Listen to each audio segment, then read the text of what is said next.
धन जननी धन भूमि धन नगरी धन देश, धन करनी धन कुल धन, जहाँ साधु प्रवेश।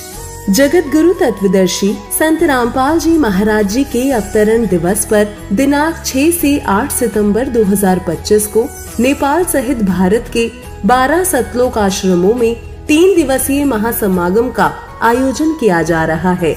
इस पवित्र अवसर पर 3 दिवसीय अखंड पाठ, विशाल भंडारा, विशाल सत्संग समारोह जैसे कई भव्य कार्यक्रम होंगे।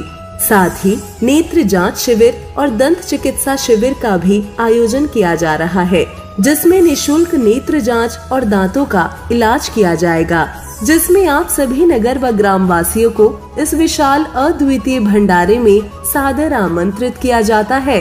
कृपया आप इस विशाल भंडारे व सत्संग में परिवार सहित पधार कर इस आयोजन की शोभा बढ़ाएं। इस दौरान आपकी सेवा में उपस्थित रहेंगे सर्व संगत सद्गुरु रामपाल जी महाराज।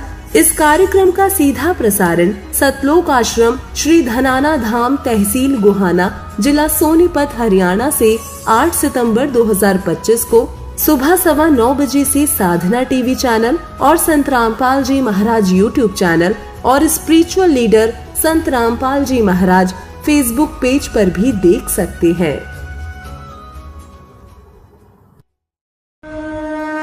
संत रामपाल जी महाराज एक ऐसे महान संत जिन्होंने अपनी सतभक्ति, तत्व ज्ञान, करुणा और सेवा के बल पर समाज में नई मिसाल कायम की है। संत रामपाल जी महाराज की अगुवाई में उनके सभी सतलोक आश्रमों से समाज कल्याण के अद्भुत कार्यों ने समाज को सुनहरे भविष्य की एक नई उम्मीद दिखाई है। संत रामपाल जी महाराज से नाम दीक्षा लेने के बाद लाखों लोगों की लाइलाज बीमारियां जैसे कैंसर, एड्स आदि ठीक हुई।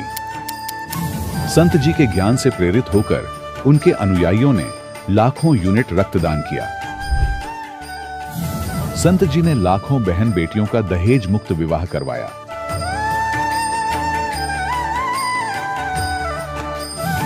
संत जी ने लाखों लोगों का नशा छुड़वाया, करोड़ों उजड़े परिवार बसे। संत जी के आश्रमों में समागम के दौरान निःशुल्क नेत्र चिकित्सा, दंत चिकित्सा प्रदान की जाती है।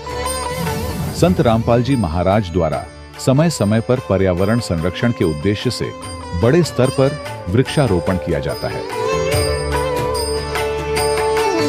संत जी ने जरूरतमंदों को तत्काल राहत पहुंचाने के लिए एम्बुलेंस सेवा शुरू की। संत जी अपने अनुयायियों को देहदान के लिए प्रेरित करते हैं, जिससे मानवता की सेवा और चिकित्सा क्षेत्र में सुधार हो सके। संत रामपाल जी महाराज के सभी आश्रमों में हर रोज निशुल्क भंडारा आयोजित किया जाता है, जहां हर वर्ग, हर जाति और हर धर्म के लोग एक साथ बैठकर भोजन करते हैं।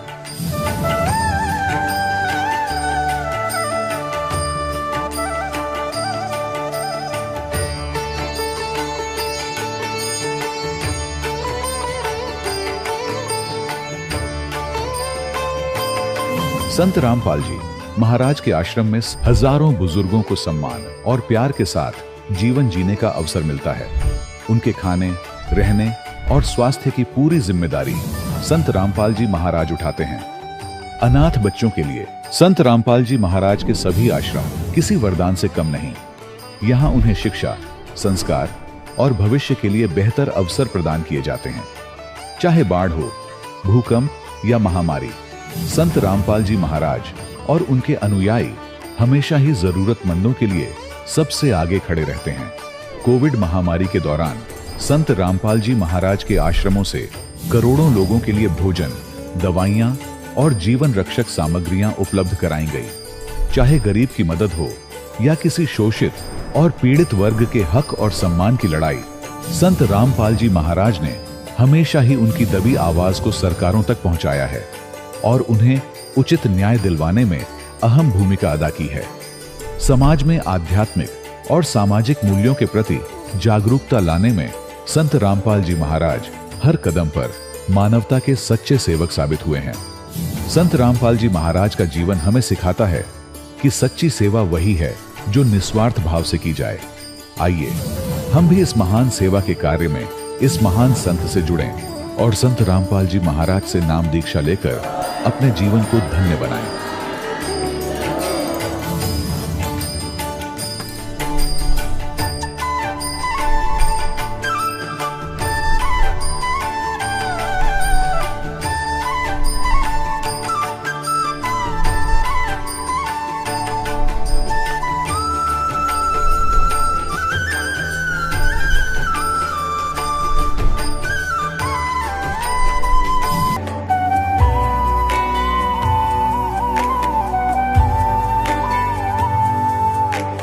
जब लग गुरु मिले न सांचा, तब लग गुरु करो 10 पांचा। क्या गुरु बदल सकते हैं? क्या गुरु बदलने से पाप लगता है? आध्यात्म के इस मैदान में आखिर सही गुरु कौन है? गीता जी में वर्णित तत्वदर्शी संत कौन है? इन सभी प्रश्नों के उत्तर जानने के लिए अवश्य सुनिए जगत गुरु तत्वदर्शी संत रामपाल जी महाराज के मंगल प्रवचन। सत साहिब दर्शकों, सोचिए, अगर कोई व्यक्ति अपना पूरा जीवन भक्ति में लगा दे और फिर भी उसकी आत्मा को चैन ना मिले, तो उसका भगवान के प्रति विश्वास डगमगाना स्वाभाविक हो जाता है। दर्शकों, ऐसी ही कहानी थी उत्तराखंड के रहने वाले ओम प्रकाश जी की। ओम प्रकाश जी ने अपने जीवन के 36 वर्ष राधा स्वामी पंथ की सेवा में समर्पित किए तथा अनेकों भजन कीर्तन किए। इन्होंने श्रद्धा से रामलीला और कृष्ण जन्मलीला में भी भाग लिया, लेकिन इतना सब करने के बाद भी इन्हें कभी भी सुकून नहीं मिला, जिसकी तलाश इन्हें बचपन से थी। लेकिन दर्शकों, आज ओम प्रकाश जी का कहना है, जब से मुझे संत रामपाल जी महाराज की शरण मिली है और मैंने उनके द्वारा बताए गए शास्त्र अनुकूल भक्ति मार्ग को अपनाया, तब से मुझे वह आत्मिक सुख मिला है जिसकी तलाश मुझे कई वर्षों से थी। दर्शकों, आखिर संत रामपाल जी महाराज द्वारा दी गई भक्ति साधना में ऐसा क्या है जो लोगों की वर्षों की तलाश आज पूरी हो रही है? आइए सुनते हैं ओम प्रकाश जी की कहानी, उन्हीं की जुबानी। सर नमस्कार। नमस्कार जी। सर क्या नाम है आपका? भक्त ओम प्रकाश दास। सर कहाँ से आए हैं आप? ग्राम पिपलिया प्रस्तोर उर्फ दैला, पोस्ट ऑफिस नानकमता, तहसील सितारगंज, जिला उधम सिंह नगर, उत्तराखंड से आए। सर आप उधम सिंह नगर उत्तराखंड से आए हैं। आपने संत रामपाल जी महाराज से नाम दीक्षा कब ली? पहला नाम तो मैंने जून में लिया, 2014 जून में लिया। संत रामपाल जी महाराज से नाम दीक्षा लेने से पहले क्या भक्ति साधना करते थे? कहाँ से आपने नाम दीक्षा ले रखी थी? मैं पहले भक्ति करता था देवी देवताओं की और कीर्तन किया करता था, और उसके बाद कृष्ण जन्म लीला भी खेला। उसके बाद फिर रामलीला खेला। तो हम सब सोचते रहे कि भाई हम यही भक्ति कर रहे हैं। इसके बाद ग्रंथों में हमने पढ़ा कि गुरबिन माला फेरते गुरबिन करते दान, ये सब ही निष्फल भय पूछो वेद पुराण। हमने कहा कि भाई बगैर गुरु से काम नहीं चलेगा। तो 1978 में हम राधा स्वामी पंथ में जुड़ गए। राधा स्वामी पंथ में जुड़ गए तो जुड़ते रहे, साहब सेवा करते रहे, चलते रहे। फिर सत्संग घर में मुझे सेवा मिल गई, वहाँ सेवा करता रहा। सर आपने कितने साल तक राधा स्वामी पंथ से नाम दीक्षा ले रखी थी? कितने साल तक सेवा की वहाँ पे? 36 साल तक। सर आपने 36 साल तक राधा स्वामी पंथ में सेवा की है। 36 साल अपनी जिंदगी के आपने राधा स्वामी पंथ में दिए हैं। उसके बाद संत रामपाल जी महाराज की शरण में आने की क्या जरूरत आन पड़ी आपको?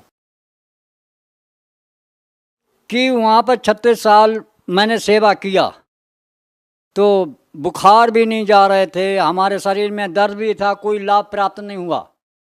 तो मुझे एक दिन ज्ञान गंगा मिल गई। ज्ञान गंगा में मुझे नाम भी मिल गए, 5 नाम ज्ञान गंगा में। तो मैंने सोचा यार कि एक और पुकार कर लूँ, ये ज्ञान गंगा मिल गई है।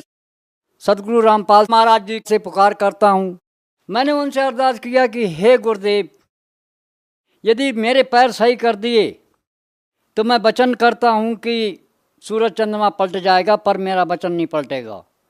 तो मैं आज से आपके नाम मुझे प्राप्त हो गए हैं, मिल गए हैं।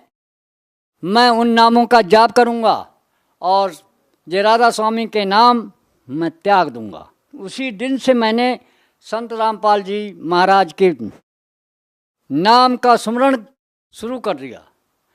3 दिन के अंदर मेरे पैर सही हो गए।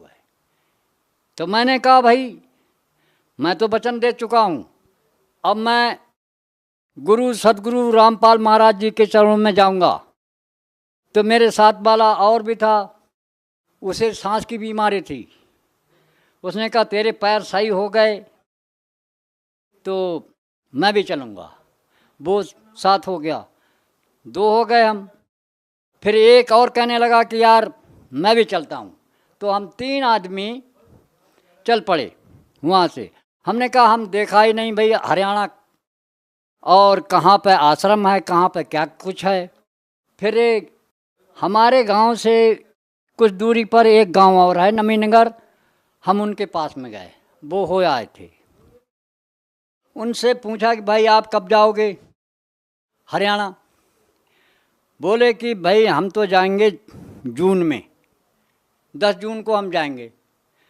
तो हमने कहा हमें भी ले चलो। तो 10 जून में हम तीनों आदमी चल पड़े और वहाँ जा कर के हमने गुरु दीक्षा ले लिया, पहला नाम।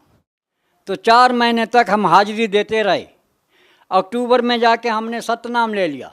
सर आपने 36 साल तक राधा स्वामी पंथ में रहने के बाद एक संत के पास जाते हैं हरियाणा में और उनसे नाम दीक्षा लेते हैं। सर आपने 36 साल तक जो साधनाएं की और उसके बाद आपने संत रामपाल जी महाराज से नाम दीक्षा लेके साधना की, आपको क्या फ़र्क लगा? हमें तो बहुत फ़र्क है, क्योंकि जहाँ 36 साल मैंने ऐसी पापड़ बेला, वहाँ कोई मुझे ना तो शारीरिक लाभ मिला, ना कोई धन संपत्ति का भी लाभ नहीं मिला मुझे। तो इसलिए मैं वहाँ से छोड़ छाड़ के यहाँ चला आया।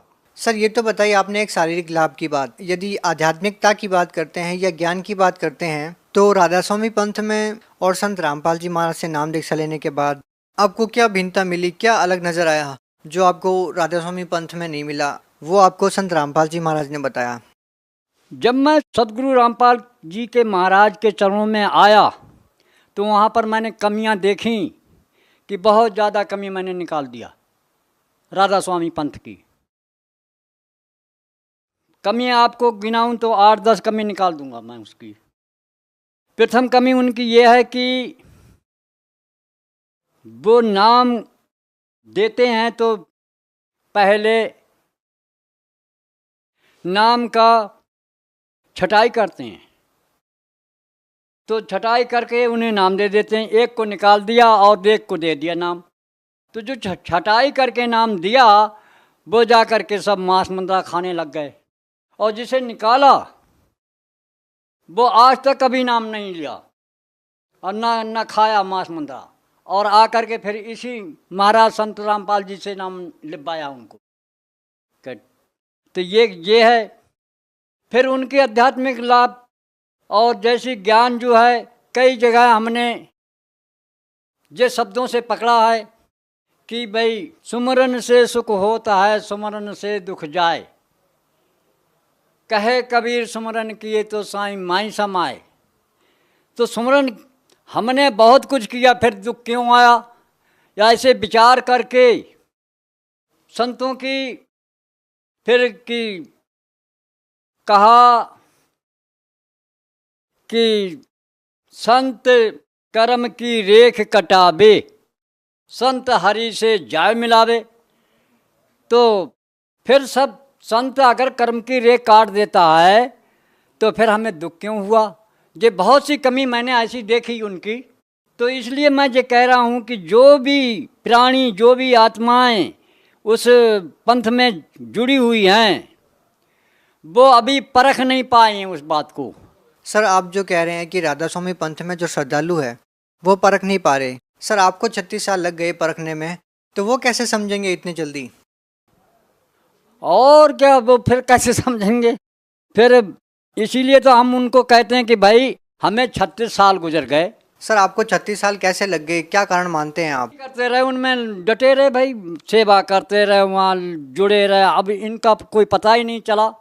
जब इनका पता चला तो जब हमने उनको अनुमान लगाया उन शब्दों का तो फौरन हम निकल के भाग आए। और फिर ये जो है हमारे पैर, हमारी शरीर, हमें सब ठीक ठाक कर दिया परमात्मा ने। सर आपने राधा स्वामी पंथ में किस संत से नाम दीक्षा ली थी? मैंने लिया गुरु चरणदास जी से। हाँ, गुरु चरणदास जी से नाम लिया था 1978 में। 1978 में जब से मैं हुई पे रहा तो 2014 में ये घटना घटी, मेरे दर्द शरीर में हो गए, तब मैं निकल के सदगुरु रामपाल जी के चरणों में चला आया। सर आपसे एक बात जानना चाहेंगे, आप 36 साल तक राधा स्वामी पंथ में रहे हैं, आप अच्छे से ये बात बता पाएंगे कि जैसे संत रामपाल जी महाराज से जो भी नाम दीक्षा लेते हैं वो नशा नहीं करते, नशा छोड़ देते हैं, वहीं दूसरी तरफ जो भी धर्मगुरु हैं, जो भी संत हैं, वो भी अपने श्रद्धालुओं को ये आदेश देते हैं या उनको नियम बताते हैं कि नशा नहीं करना चाहिए। सर आपको क्या लगता है कि दूसरे आश्रम में इसी तरह नियमों को फॉलो किया जाता है जैसे संत रामपाल जी महाराज के आश्रम में किया जाता है? देखो, हम जब राधा स्वामी पंथ में थे, हमारा नशा नहीं छूटा। हम नौटंकी खेलते रहे, कीर्तन करते रहे, नाच भी करते रहे, कोई भी नशा नहीं छूटा हमसे। लेकिन जब से हम परमात्मा सदगुरु बंदी छोड़ कबीर परमात्मा सदगुरु रामपाल महाराज के चरणों में आए, तब से हमारे सारे नशा छूट गए, हमें बहुत कुछ लाभ मिला।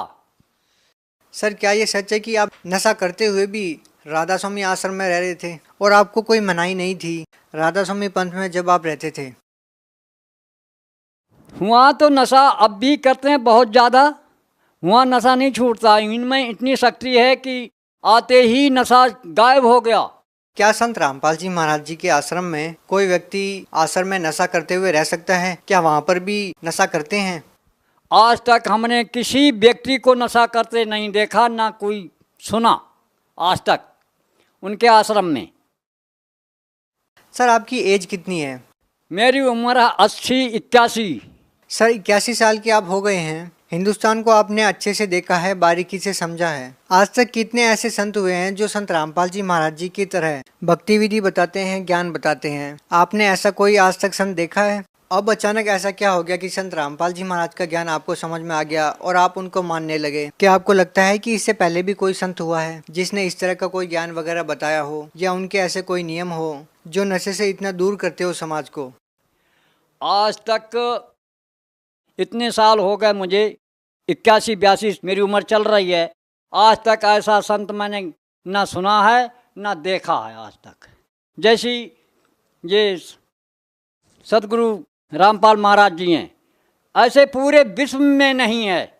सर आपने इतनी बुजुर्ग अवस्था में संत रामपाल जी महाराज को पहचान लिया, वही दूसरी ओर राधा स्वामी पंथ में आपसे कम उम्र के एजुकेटेड लोग, नौजवान लोग भी हैं जो राधा स्वामी पंथ में अभी भी हैं, अन्य संतों के साथ भी जुड़े हुए हैं। सर वो लोग कैसे समझ पाएंगे संत रामपाल जी महाराज जी को जैसे कि आपने समझा? क्या आप कहना चाहेंगे? मैं तो ये कह रहा हूँ कि वो तो मुश्किल से समझ ही नहीं पाएंगे। जब वाणी को नहीं खोज पा रहे हैं तो वो समझेंगे क्या? इसलिए मैं जो भी अब भी जा रहे हैं वहाँ राधा स्वामी पंथ में, वो अभी तक समझ नहीं पाई गहराई से कि जिन ढूंढा तिन पाइयाँ गहरे पानी पैठ, मैं बबरा ऐसा बुरा रहा किनारे बैठ। वो किनारे बैठे हुए हैं लेकिन उस बात को गहराई से नहीं समझ पा रहे हैं वो। सर आपने 36 साल राधा स्वामी पंथ में रहे हैं, क्या आपकी मुलाकात चरण सिंह जी महाराज से हुई है जो राधा स्वामी पंथ के जो धर्मगुरु रहे हैं, जिन्होंने नाम दीक्षा आपको दी? क्या कभी बातचीत करने का मौका आपको मिला? आज तक उनसे कोई मुलाकात नहीं हो पाई। सर क्या आपको अफसोस है कि 36 साल तक आपने राधा स्वामी पंथ में बिताए, जो कि एक गलत रास्ते पे आप जा रहे थे? आपको एहसास है इस चीज़ का? आपको क्या लगता है? तो मुझे यही अफसोस है कि मैं 36 साल पापड़ बेलता रहा वहाँ। तो इसीलिए मैं यही कहता हूँ कि जो भी राधा स्वामी पंथ में जुड़ा हुआ है वो मेरी तरह पापड़ बेलेगा और कोई लाभ नहीं मिलेगा वहाँ। सर आपसे एक आखिरी सवाल ये है कि आप भगत समाज को क्या संदेश देना चाहते हैं?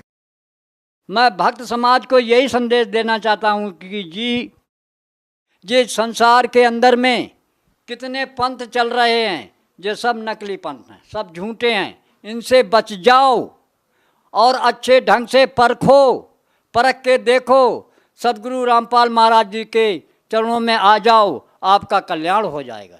बहुत बहुत धन्यवाद सत साहब जी। दर्शकों, अभी आपने सुने संत रामपाल जी महाराज से दीक्षा प्राप्त करके सुखी हुए भक्त के अनुभव। अब देखिए जगत गुरु तत्वदर्शी संत रामपाल जी महाराज के मंगल प्रवचन।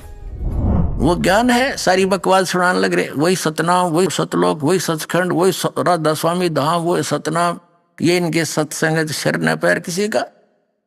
और ये दो हमारे गुरु, धर्म गुरु सुनाते हैं सारा गीता जी के विपरीत ज्ञान, वेदों और पुराणों के विपरीत ज्ञान देते हैं। इन्हें कौन सुना करेगा? ये ऐसे बकवादों को जो इन हमारे अंदर ठोक रखी थी, हमें मूर्ख बना रखा था, कोई नहीं सुनेगा। तो एक दिन ऐसा आएगा केवल यही सत्संग विश्व में और यही ज्ञान और एक भगवान का भी हिसाब ही रहेगा। ये भगवान का आदेश समझ लो। और पूरे विश्व में सतयुग जैसा माहौल होगा, अब होगा।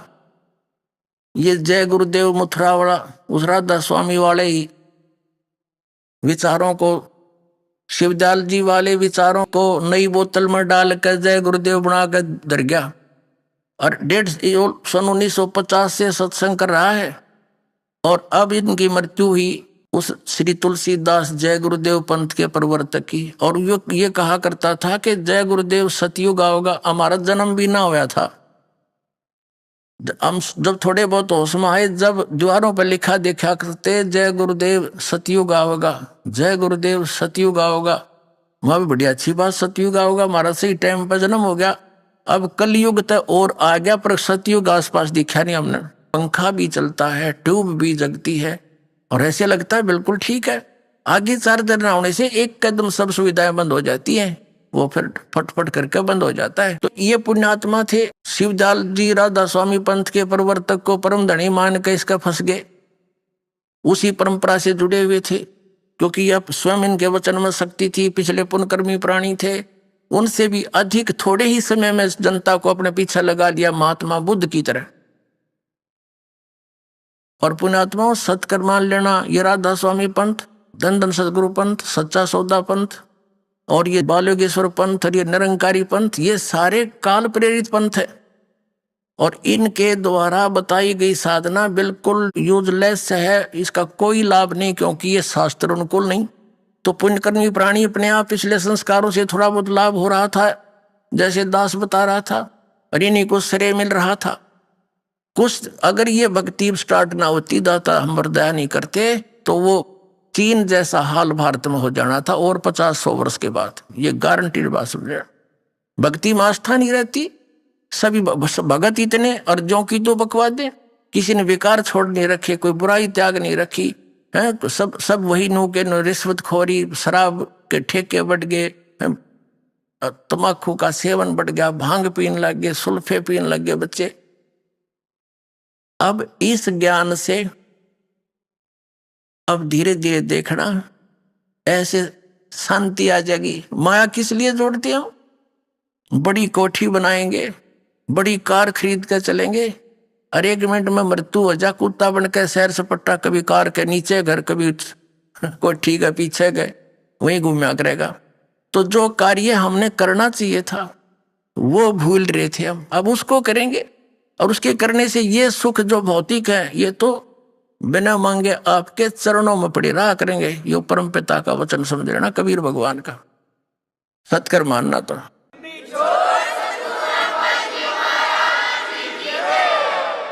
कारण क्या है कि आप जब दुखी होते हो, आपका प्रारब्ध में पुण्य नहीं रहे, और प्रारब्ध में पाप शुरू हो गए, पापों का नाश आप भोग कर करना ही मानते रहे। अब परमात्मा कबीर जी का ये मंत्र इतना स्ट्रॉन्ग है, इससे वो प्रारब्ध के पाप नाश हो जाएंगे, सुख हो गया। अब इन लोगों का तो ऐसा विधान था जैसे किसी के पैर में कांटा लगा है, और वो कहता है कि जी मुझे पैर में दुख हो रहा है। उसने 2 मांझ कर देख लिया कि इसको आपको कांटा लगा है।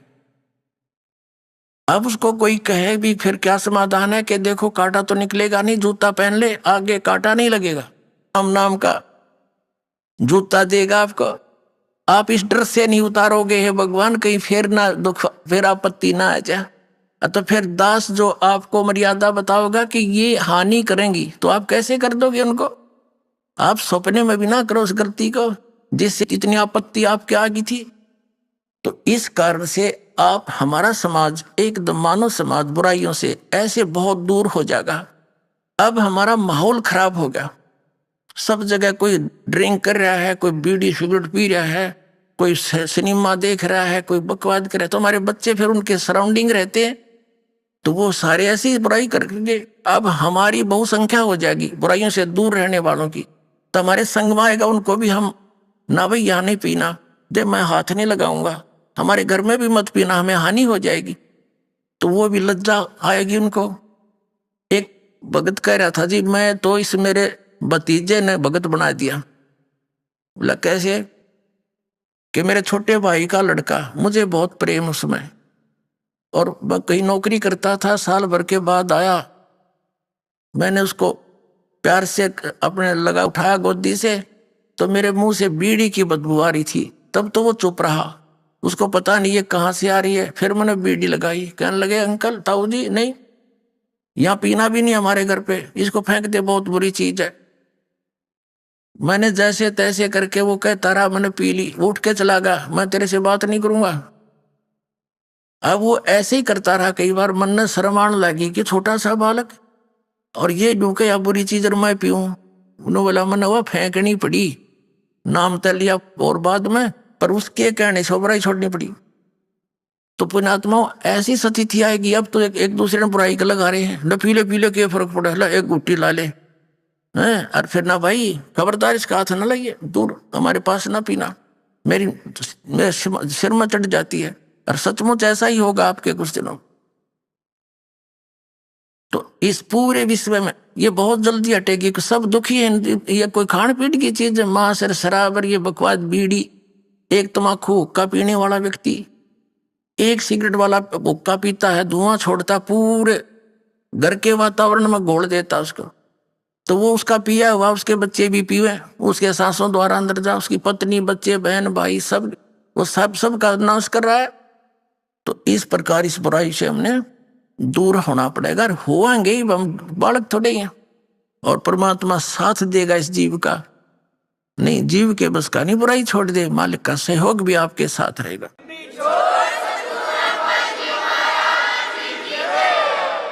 अब दास आपको एक प्रसंग, एक कंसेप्ट क्लियर करने चला है कि दास ने एक वचन बोला कि ब्रह्मा विष्णु महेश को ही अध्यात्म ज्ञान नहीं, तो इन हमारे आचार्य शंकराचार्यों और गुरु धर्म गुरुओं को कहां से होगा।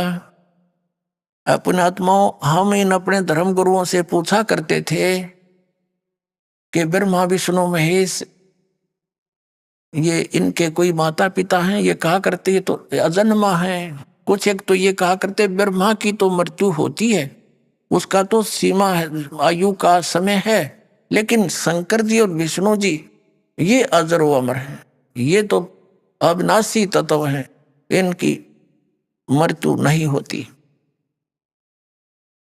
और फिर कोई इनसे पूछता कि ब्रह्मा विष्णु महेश किसकी भक्ति करते हैं, तो कोई तो हमारे ये नकली धर्मगुरु कहा करते या अपने स्वरूप का ध्यान करते, क्योंकि अयम आत्मा ब्रह्म की आत्मा ही ब्रह्म है, अहम ब्रह्मास्मि, उस वाक्य को, अपने उस अज्ञान वाक्य को और प्रमाणित करने के लिए अब ना इन्होंने सदग्रंथों को आधार बनाया।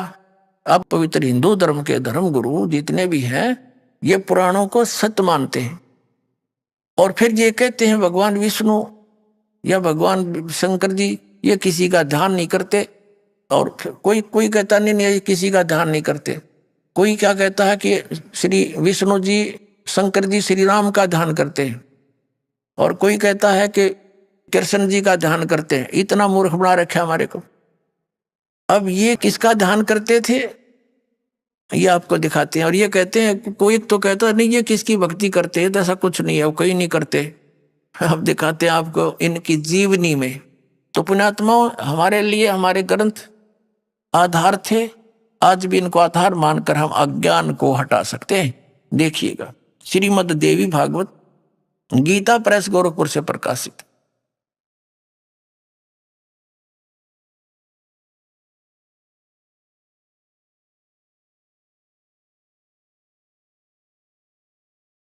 संक्षिप्त श्रीमद् देवी भागवत यानी देवी पुराण, संपादक हनुमान प्रसाद पोदार, चिमनलाल गोस्वामी, और ये गीता प्रेस गोरखपुर से प्रकाशित है। और वहीं से मुद्रित है।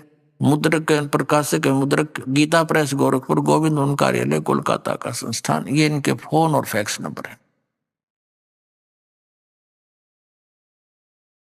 यहां देखिएगा,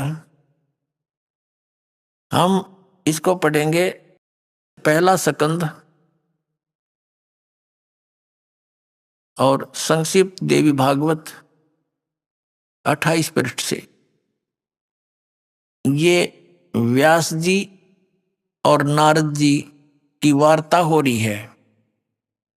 नारद जी ने कहा, महाभाग व्यास जी, तुम इस विषय में जो पूछ रहे हो ठीक ही प्रश्न मेरे पिताजी ने यानी श्री ब्रह्मा जी ने भगवान श्री हरि से किया था, विष्णु जी से किया था।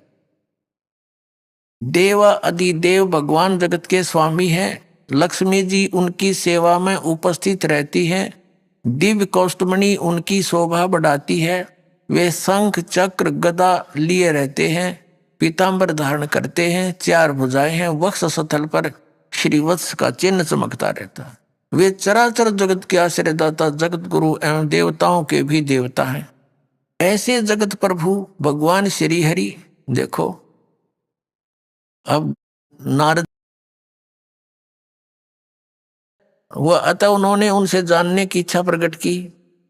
ब्रह्मा जी ने पूछा, प्रभु आप देवताओं के अध्यक्ष, जगत के स्वामी, भूत भविष्य एवं वर्तमान सभी जीवों के एकमात्र शासक यानी उनके मालिक भगवान, फिर आप क्यों तपस्या कर रहे हैं और किस देवता की आराधना में ध्यान मगन हैं? मुझे असीम आश्चर्य तो यह हो रहा है कि आप देवेश्वर एवं सारे संसार के शासक होते हुए भी समाधि लगाए बैठे हैं। ब्रह्मा जी के विनीत वचन सुनकर भगवान श्री हरि यानी हम पहला स्कंद 29 पृष्ठ पर आ गए।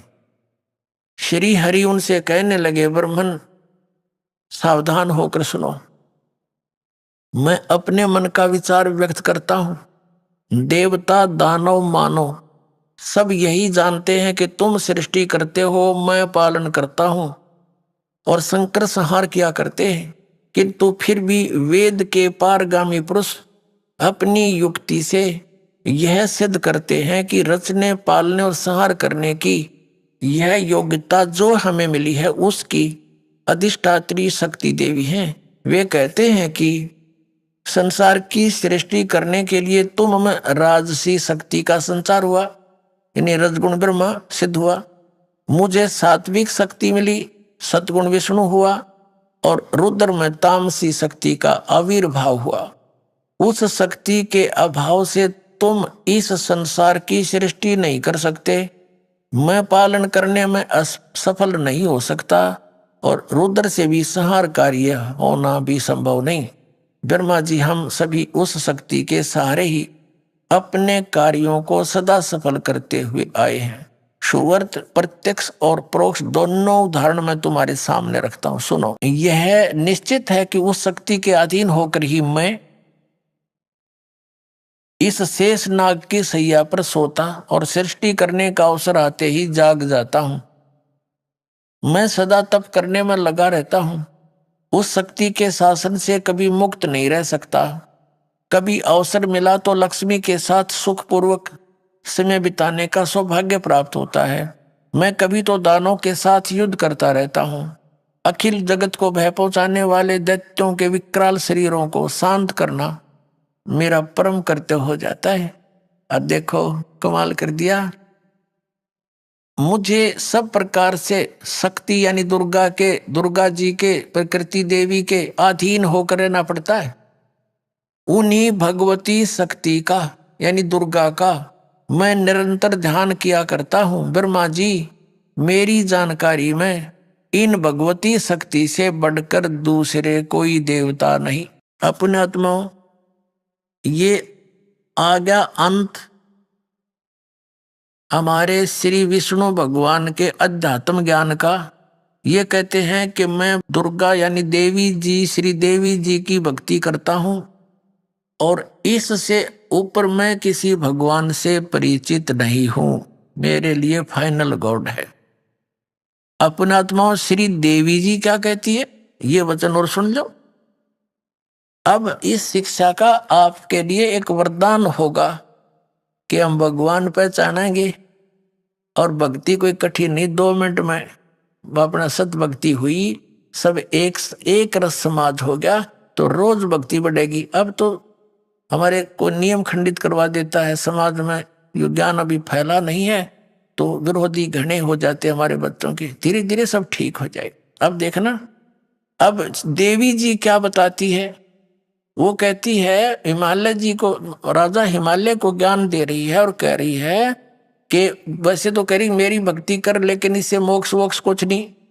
फिर कहे कि उस ब्रह्म की भक्ति करो, ब्रह्म की, उसका ओम नाम है, और उसको टारगेट मानकर, इष्ट मानकर ब्रह्म की भक्ति करो, ब्रह्म लोक में चले जाओगे और सब बातें छोड़ दो, यानी मेरी भी पूजा त्याग दो। देखिएगा, ये 7वां स्कंद है।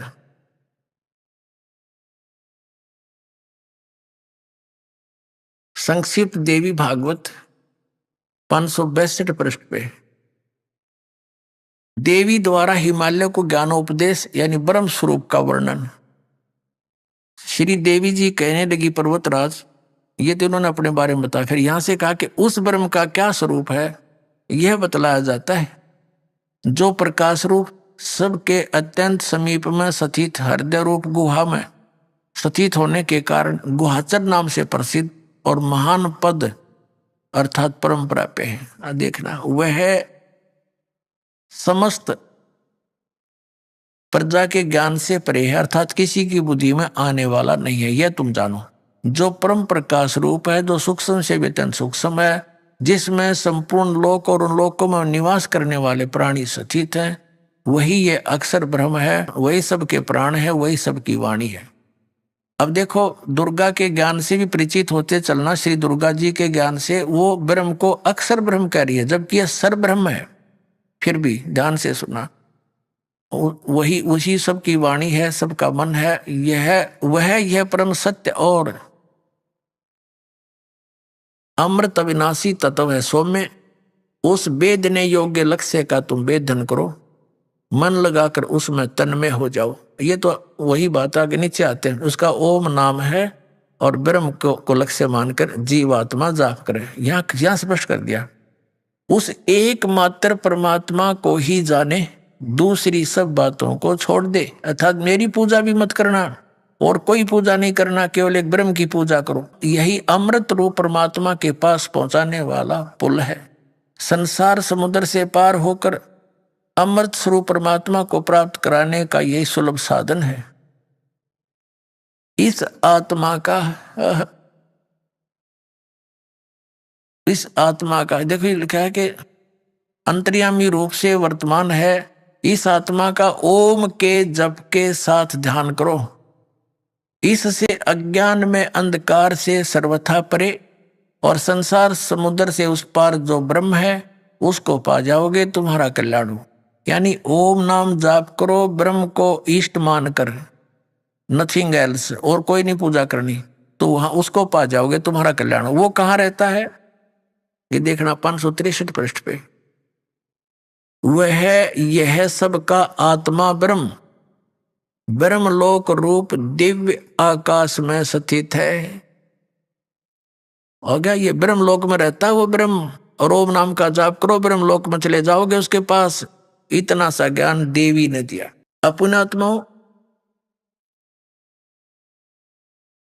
श्री देवी जी ने एक बात और स्पष्ट किया है कि वेदों को छोड़कर यानी और किसी भी ग्रंथ का आश्रय लेकर आध्यात्मिक साधना मत करना, वो ज्ञान भ्रमित है। इसके दिखाते हैं आपको, ये 7वां स्कंद और संक्षिप्त देवी पुराण देवी भागवत,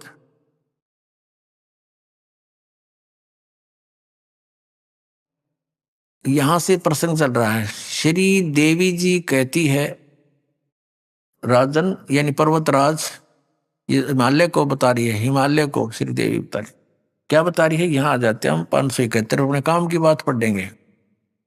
571 पर, वेद में कहे गए धर्म का परित्याग करके जो अन्य धर्म का अवलंब कर लेते हैं, राजा को चाहिए कि उन अधार्मिक व्यक्तियों को अपने राज्य से निकाल दे। ब्राह्मण लोग उन अधर्मिकों से न बातें करें और न उन्हें अपनी पंक्ति में बैठावें। और देखो फिर क्या लिखा है कि इस जगत में तरह तरह के अन्य जितने शास्त्र हैं वे सभी श्रुति और समृति से विरुद्ध होने के कारण तामसी कहे जाते हैं। उन शास्त्रों का नाम है वाम, कपाल, कौलक और भैरागम। शिव ने मोह में डालने के लिए यानी धोखा देने के लिए, मूर्ख बनाने के लिए इन शास्त्रों का प्रतिपादन किया है। इनमें कहीं कहीं वेदों से अविरुद्ध अंश हैं, यानी वेदों के अनुसार ही हैं। वेदज पुरुष उस अंश को ग्रहण कर ले तो कोई दोष नहीं। वेद से भिन्न अर्थ को स्वीकार करने के लिए द्विज सर्वथा अनधिकारी है। अतएव वैदिक पुरुष सम्यक प्रकार से प्रयत्न करके वेद का ही आश्रय ले, यही शाश्वत धर्म है। अब इसमें आपने ये तो पढ़ा, थोड़ा सा और कंसेप्ट क्लियर कर दें कि वर्तमान के ब्राह्मण ये जो थे, ये हमारे जो आदि शंकराचार्य और जितने वर्तमान के शंकराचार्य ये ब्राह्मण हैं सारे। हिंदू धर्म के गुरु ब्राह्मण थे, ये ब्राह्मण हैं कलयुग के ब्राह्मण। और इन कलयुग के ब्राह्मणों को इस देवी पुराण में क्या संज्ञा दी है ये पढ़ा दो थोड़ा, क्योंकि ये हमारे धर्मगुरु इन कहते हैं कि हम पुराणों में जो लिखा सत्य मानते हैं, तो कृपा इन ने एक बार फिर पढ़ लो और सुधर जाओ। दास की यही प्रार्थना है, समाज शाना हो गया। देखो ये वही देवी भागवत चल रही है, आपको दिखाते हैं 414 पृष्ठ पर दिखाते हैं। ये छठा स्कंद है और संक्षिप्त देवी भागवत पृष्ठ 414। यहां से हम शुरू करते हैं। जन्मेजय ने पूछा, महाभाग किस युग में कैसा धर्म का स्वरूप है, इस संपूर्ण विषय को विशेष रूप से बताने की कृपा कीजिए। व्यास जी बोले, व्यास जी बता रहे हैं। व्यास जी के ज्ञान का सुन लेना, कितना ज्ञान है इसको। राजन, ये निश्चय है कि सतयुग में ब्राह्मण वेद के पूर्ण विद्वान थे। उनके द्वारा निरंतर भगवती जगदम्बा की आराधना होती थी। भगवती का दर्शन करने के लिए उनका मन सदा ललायित रहता था। अब देख लो हमारी कल सतयुग के ब्राह्मणों के बारे में वेद व्यास जी बता रहे हैं कि वह वेद के पूर्ण विद्वान थे और दुर्गा की पूजा करा करते है। इनमें कल्पित है, इन पढ़ा वेदों को। दुर्गा तो कह रही है कि और किसी की पूजा नहीं करनी, मेरी भी पूजा छोड़ दे और केवल एक ओम जाप से और ब्रह्म को उद्देश्य ईष्टमान और उसकी पूजा कर ब्रह्म लोक में जाएगा, जब तेरा कल्याण होगा। बाकी तक की तड़ले ढोए जाओ, बकवाद करते रहो अपने आत्मा। और व्यास जी के ज्ञान का पता लग गया आपने, ये कितना विद्वान था। अब पुण्यात्मा ये ना समझना कि किसी ने वेदों को लिपिबद्ध कर दिया, पुराण लिख दिए। वेद उन्होंने लिखे हैं, उन्होंने बोले नहीं। जैसे यू ज्ञान बोला किसने, श्री कृष्ण में प्रवेश करके इस काल भगवान ने ब्रह्म ने बोला और लिख दिया वेद व्यास में, फिर उसने प्रवेश करके लिखवा दिया। तो इसमें वेद व्यास का था खोखा प्रयोग किया, उसने खुद ज्ञान कतई नहीं था। इसमें क्या लिखा वेदों में, तो इसलिए कह रहा है कि सतयुग के ब्राह्मण वेद के पूर्ण विद्वान होते थे और दुर्गा की पूजा करते थे। और दुर्गा जी कह रही है सब पूजाएं मेरी भी त्याग दो, ब्रह्म साधना करो, ओम नाम का जाप करो, नथिंग एल्स, और ब्रह्म लोक की साधना प्राप्त होगी। और फिर ब्रह्म क्या कहता है वो आपको बताएंगे। अब पहले आगे चलते देखिए, ये 414 पर हम पढ़ रहे हैं। व्यास जी उत्तर दे रहे हैं कि हे राजन, निश्चय ही सतयुग में ब्राह्मण वेद के पूर्ण विद्वान थे। उनके द्वारा निरंतर भगवती जगदम्बा की आराधना होती थी। भगवती का दर्शन करने के लिए उनका मन सदा ललायित रहता था। प्रत्येक गांव में शक्ति मंदिर का उद्घाटन हो, इस विषय की उनके मन में बड़ी उत्सुकता थी। यानी मंदिर के लठ भी इन गढ़वारा के सतयुग तो प्रारंभ हो रहे वेद विरुद्ध ज्ञान करते हुए। अब देखो यहाँ क्या बताया है इसी में 414 पृष्ठ पे, संक्षिप्त देवी भागवत छठा स्कंद कि चारों युगों के ब्राह्मणों की सतिथि बताते हुए व्यास जी आ रहे हैं। धर्म की यही सतिथि त्रेता में रही, परंतु कुछ ह्रास हो गया था। सतयुग की जो सतिथि थी वो द्वापर में विशेष रूप से कम हो गई थी। राजन, उन प्राचीन युगों में सतयुग त्रेता द्वापर में जो राक्षस समझे जाते थे वे कली में ब्राह्मण माने जाते हैं, क्योंकि अब के ब्राह्मण प्राय पाखंड करने में तत्पर रहते हैं। दूसरों को ठगना, झूठ बोलना और वैदिक धर्म कर्म से अलग रहना कलयुगी ब्राह्मणों का स्वाभाविक गुण बन गया है। पुण्यात्माओं, ये दास नहीं कह रहा, इनका इतिहास बता रहा है कि ये वर्तमान के ब्राह्मण हैं जो ऐसे जुल्म कराया करते थे। परमेश्वर आए, कबीर साहब उनके पीछे ला दिए। अब सुनाऊंगा आपको कथा भगवान के बारे में के साथ इन्होंने के जुल्म कराया था। जो यही ज्ञान जो दास आपको बता रहा है और इन सदग्रंथों में दिखा रहा है तो आप मान रहे हो, नहीं तो ये धर्मगुरु ईव फिर आग लवा दी थी न, पर समर्थ की ओट थी। क्रोथा कांड यही कारण था। सतकर्माना आप जी कि इनकी दुकान बंद होने के कागार पा गई थी। इनको पता लग गया था थारे जूते लगेंगे, थोड़े दिन में जनता नहीं कहेगी हमारे पूर्वजों का नाश कर दिया तुमने। उनको भूत बनवाया, गलत साधना करवा के हंड धक्के खानते अन्यों कई श्राद्ध निकालो, अपना पेट भरने की खातिर ये और घाटा जुड़वा दिया। जब वेदों में प्रमाण नहीं, वेदों में लिखा श्राद्ध निकालने नहीं चाहिए, तो मूर्खों के साधनाएं हैं कर्मकांड करना। और ये ऋषि भी मानते हैं, कहा ये है तो ऐसा ही, फिर हमारे से क्यों करवाए गए तुम अपने लालच और लोभ में। तो पुण्यात्माओं, अब आपको बताते हैं कि अब दुर्गा जी के अध्यात्म ज्ञान का तो ये आ गया अंत कि ब्रह्म की पूजा करो, केवल ओम नाम है, ब्रह्मलोक में चले जाओगे बस। अभी आपने सुने संत रामपाल जी महाराज के मंगल प्रवचन। आइए अब सुनते हैं संत रामपाल जी महाराज से नाम दीक्षा लेकर सतभक्ति करके अद्भुत लाभ प्राप्त करने वाले अनुयायी के विचार। दर्शकों, यदि ऐसा हो कि कोई व्यक्ति पूरे समर्पण के साथ भक्ति में जीवन व्यतीत कर रहा हो, सुबह शाम पूजा आरती कर रहा हो और वह अचानक अपनी आस्था को पूरी तरह से बदल दे। दर्शकों, ऐसी ही कहानी थी हिमाचल प्रदेश के रहने वाले नवीन जी की। नवीन जी और इनका पूरा परिवार हिंदू धर्म में प्रचलित सभी भक्ति साधनाओं को करता था और इसी को मोक्ष मार्ग मानता था। लेकिन वर्षों तक इन सभी साधनाओं को करने के बाद भी इन्हें न शारीरिक सुख मिला और न ही मानसिक शांति। लेकिन दर्शकों, आज नवीन जी का कहना है कि जब से मैंने संत रामपाल जी महाराज से नाम दीक्षा ली है, तब से न केवल मेरा मन शांत हुआ है, बल्कि मेरी शारीरिक समस्याएं भी समाप्त हो गई हैं। दर्शकों, आखिर नवीन जी को संत रामपाल जी महाराज से कौन सा ऐसा ज्ञान प्राप्त हो गया जिसने इन्हें उस भक्ति मार्ग से मोड़ दिया जो इन्होंने बचपन से अपनाया था? आखिर कैसे इनकी भक्ति ने एक नया मोड़ लिया? आइए सुनते हैं नवीन जी की कहानी उन्हीं की जुबानी। सर नमस्कार। नमस्कार सर। क्या नाम है आपका? सर मेरा नाम नवीन राणा है। नवीन जी कहाँ से आए आप? सर मैं गांव अलाथू, तहसील सदर, डिस्ट्रिक्ट मंडी, हिमाचल प्रदेश से आया हूँ। सर मंडी हिमाचल से आप बिलोंग करते हैं। हरियाणा में संत रामपाल जी महाराज से कब जुड़े, कैसे जुड़े? सर मैंने बंदी छोड़ सतगुरु रामपाल जी महाराज जी से 25 दिसंबर 2013 को नामदान लिया है। संत रामपाल जी महाराज से नाम दीक्षा लेने से पहले क्या भक्ति साधना करते थे? जैसा कि सर आप जानते हैं, हिमाचल प्रदेश देवी देवताओं की भूमि है और यहाँ पे मतलब देवी देवताओं की पूजाएं प्रचलित है। तो सर हमारा जो मतलब परिवार है शुरू से मतलब इन्हीं देवी देवताओं की पूजाओं में मतलब आश्रित था।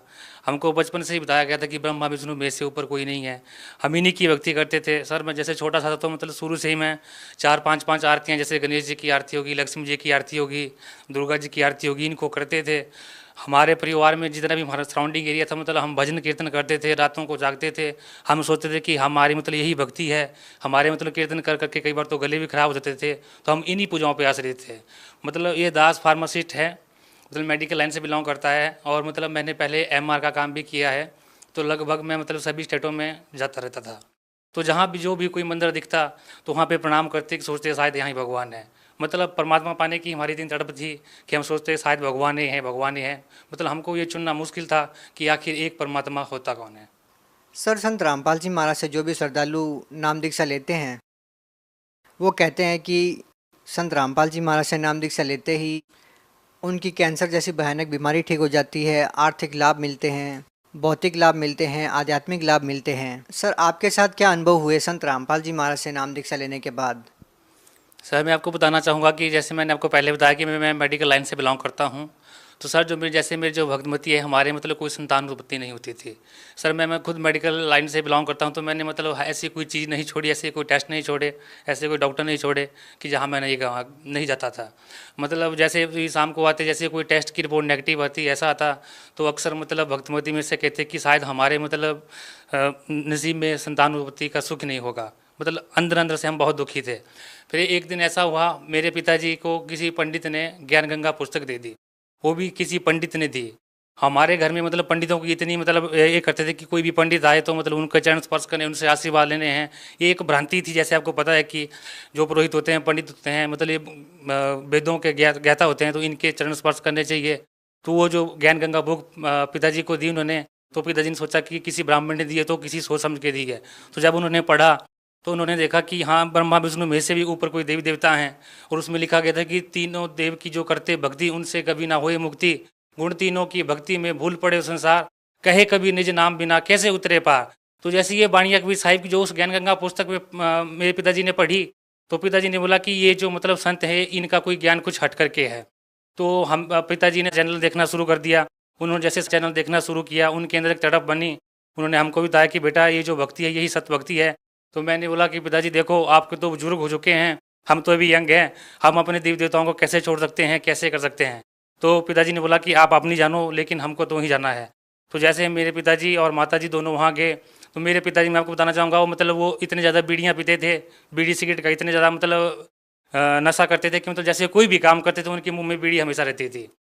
तो जब मतलब वो नाम उपदेश लेने के लिए गए, तो उन्होंने जब नियमों के बारे में पढ़ा कि ये नियम है, तो वो ये सोच भी नहीं पाए कि मैं इन चीज़ों को छोड़ सकता हूँ। मतलब नाम दान लेने से पहले उन्होंने कम से कम बाहर जाके 3-4 बीड़ियाँ पी ली, उसके बाद नाम दान लेना चाहा। तो जैसे उन्होंने बंदी छोड़ सतगुरु रामपाल जी से नाम दान लिया, उसके बाद मतलब वो जैसे घर आए, तो उन्होंने मतलब 1 दिन 2 दिन, मैंने सोचा ऐसे नहीं, मतलब 1 दिन तो ऐसे भी निकल जाता है। तो उन्होंने उसी दिन से ही बीड़ी पीना बंद कर दिया। जो व्यक्ति 40 साल से बीड़ी पी सकता हो और उसका नशा, सर सरकार ने इतने दुनिया भर के नशा मुक्ति केंद्र खोले हुए हैं, मतलब फिर भी नशा छुड़ाने के लिए बिल्कुल असमर्थ हैं। और बंदी छोड़ सतगुरु रामपाल जी महाराज जो हमको नाम उपदेश देते हैं, उन शब्दों में ऐसी कैसी शक्ति है जिससे कि मतलब जो 40 साल बीड़ी पीता हो एकदम में बीड़ी छोड़ सकता है। साहब मैं एक मेडिकल लाइन से बिलोंग करता हूँ, जैसे कि मैंने आपको पहले बताया है। तो मेरे पिताजी जो कि 40 वर्षों से मतलब बीड़ी का सेवन करते थे, जैसे 1 दिन बीता 2 दिन, जैसे मतलब उन्होंने बीड़ी छोड़ी, तो सर मतलब मैंने मेडिकल टर्म में पढ़ा कि जैसे मतलब 40 साल के बाद कोई इंसान अगर नशा करना छोड़े तो उसको चक्कर आना शुरू हो जाते हैं, तो कोई ना कोई उसको डिजीज लगना शुरू हो जाती है। तो जब मैंने पिताजी को देखा, मतलब 1 दिन 2 दिन जैसे महीना बीत गया, तो मैंने देखा कि इन शब्दों में ऐसी कैसी शक्ति है कि मेरे पिताजी ने 40 वर्षों से मतलब जो मतलब नशा करते थे, वो मतलब बिना किसी साइन ऑफ सिम्टम, मतलब कोई उनको ना बीमारी हुई ना कुछ नहीं, और मतलब उन्होंने बंदी छोड़ परमात्मा का सिमरण किया, और सिमरण करने से माता से उनकी बीड़ियाँ वगैरह छूट गई। और मेरी माता जी थी, उनको एलर्जी की प्रॉब्लम रहती थी। मेरे माता जी हालांकि अनपढ़ हैं, लेकिन उनको मतलब पिताजी ने बताया गुरु जी की आज्ञा अनुसार कि मतलब जैसे जैसे उन्होंने नामदान बताया था कि कैसे जाप करना है, उससे मतलब उनकी एलर्जी भी ठीक हुई।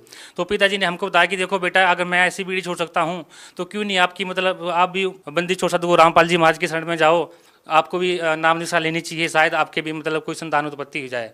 तो मैंने भगवती से सोचा कि चलो वहीं भी जाते हैं, शायद हमको कुछ संतान उत्पत्ति हो जाए। तो हम दोनों ने डिसाइड करके 25 दिसंबर 2013 को बंदी छोड़ सतगुरु रामपाल जी महाराज जी से नाम दीक्षा लिया। तो जैसे हमने 2-3 दिन वहाँ पर सत्संग सुना, नाम उपदेश लिया और घर आ गए। जैसे घर आने के लिए मतलब आने के बाद जैसे हमने मतलब जो नाम निशा बंदी छोड़ सतगुरु रामपाल जी ने दी थी, उनका मतलब हमने मतलब सुमरन शुरू किया। तो मेरे भक्तमती जी को जो है मतलब संतान उत्पत्ति स्यों को बना सर, और मतलब 8-9 महीने के बाद एक कन्या उत्पत्ति हुई। ये हमको सबसे बड़ा लाभ हुआ है।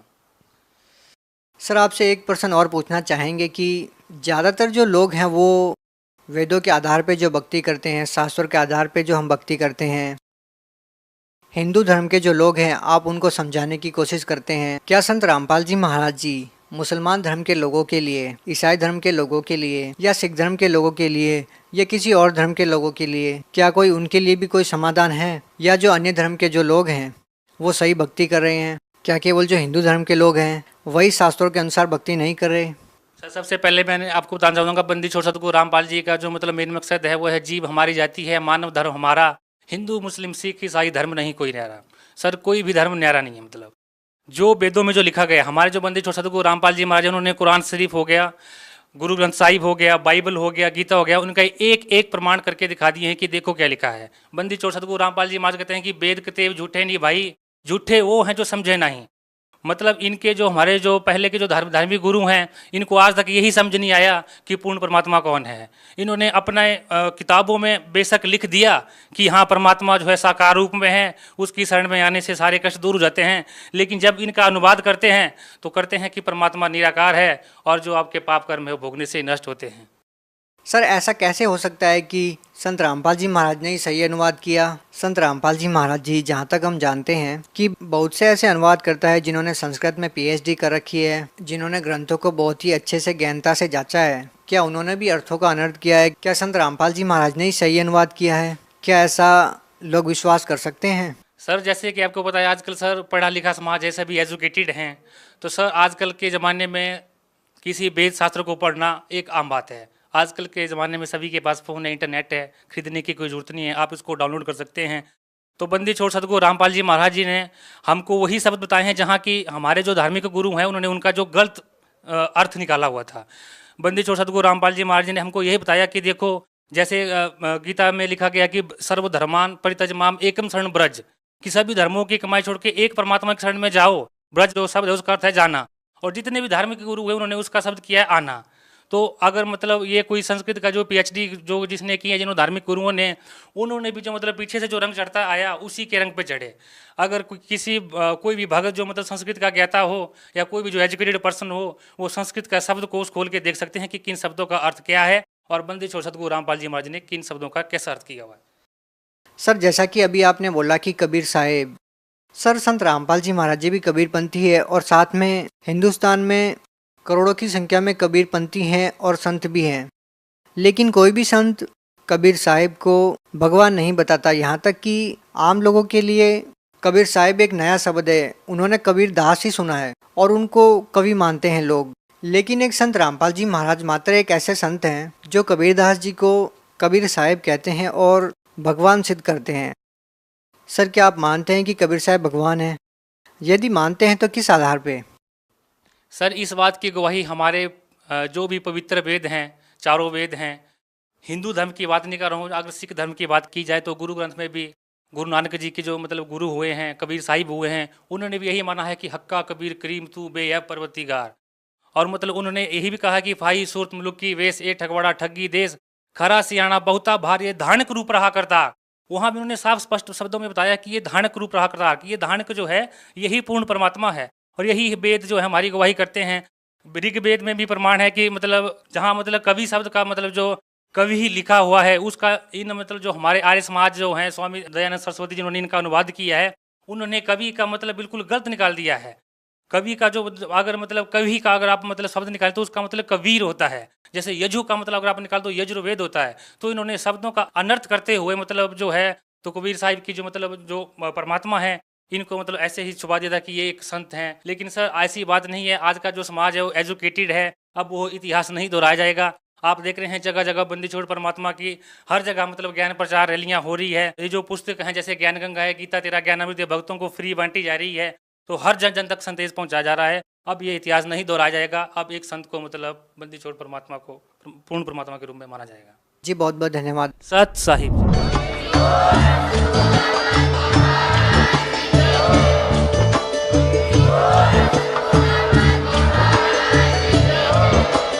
आप सुन रहे थे जगत गुरु तत्वदर्शी संत रामपाल जी महाराज जी के मंगल प्रवचन। अधिक जानकारी के लिए विजिट कीजिए हमारी वेबसाइट www.jagatgururampalji.org। संत रामपाल जी महाराज जी के शुभ आशीर्वाद से पूरे विश्व भर में 500 से भी ज्यादा नाम दीक्षा केंद्र हैं, जिन पर संत रामपाल जी महाराज जी द्वारा ऑनलाइन निशुल्क नाम दीक्षा दी जा रही है। अपने नजदीकी नाम दीक्षा केंद्र का पता करने के लिए संपर्क करें 8222880541।